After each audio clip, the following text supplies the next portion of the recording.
I'm about halfway through a 16-day trip that has taken me through England and now into Central Europe, Czech Republic, Bavaria and Germany, Austria, Slovakia, and Hungary. And somewhere along the way, I was reminded of something I've believed for a long time. Travel matters. Not because of the places you see, but because of what it does to you. I've always made travel a priority, not just for myself, but for my kids and now my grandkids. I felt strongly that exposure to the world is an essential part of a person's development, and it goes far beyond sightseeing. Travel stretches you. It puts you in environments where things are unfamiliar, different languages, different customs, different ways of thinking. You're forced, in a quiet way, to adjust, to observe, to listen more carefully. I've long been a devotee of Rick Steves, and I've come to agree with his view that travel can feel almost like a spiritual experience. Not in a formal sense, but in the way it opens you up. You begin to see the world differently, and maybe more importantly, you begin to see yourself differently. There's something powerful about stepping outside of your normal. When you're at home, it's easy to assume that the way you experience life is the way life is.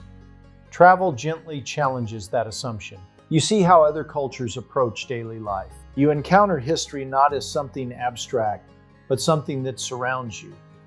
You experience art and architecture that have stood for centuries. You slow down over meals and begin to appreciate cuisine not just as food, but as part of a culture. And without even realizing it, your perspective starts to shift. Your American experience doesn't disappear, but it gets placed in context. There's also something more personal that travel reveals. It gives you a chance to observe yourself in a different setting. How do you respond when things don't go as planned? When you can't understand the language? When you're a bit uncomfortable or uncertain? Travel has a way of holding up a mirror, and if you're open to it, you learn a lot. And then there's the shared experience. Traveling with a partner, a friend, or family creates something unique.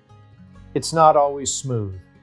There are moments of stress, missed trains, wrong turns, and occasional frustration. But working through those moments together creates a different kind of bond. You're not just seeing a place, you're living something together. One thing I've also been reminded of on this trip is how easy it is to miss it all. Even here, even now, you find yourself moving too quickly, trying to see the next thing, check the next box, stay on some invisible schedule, and then you catch yourself and you remember the best moments aren't in the plan.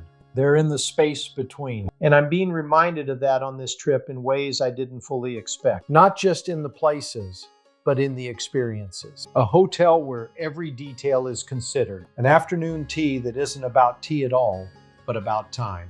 Small moments, really, but powerful in what they reveal.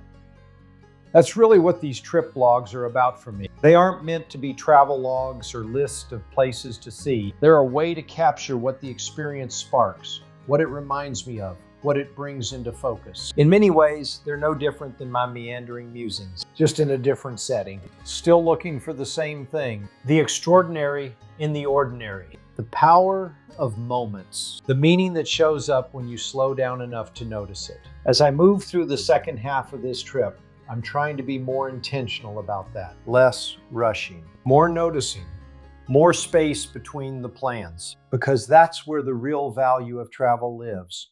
Not just in what you see, but in the moments that make you pause long enough to notice.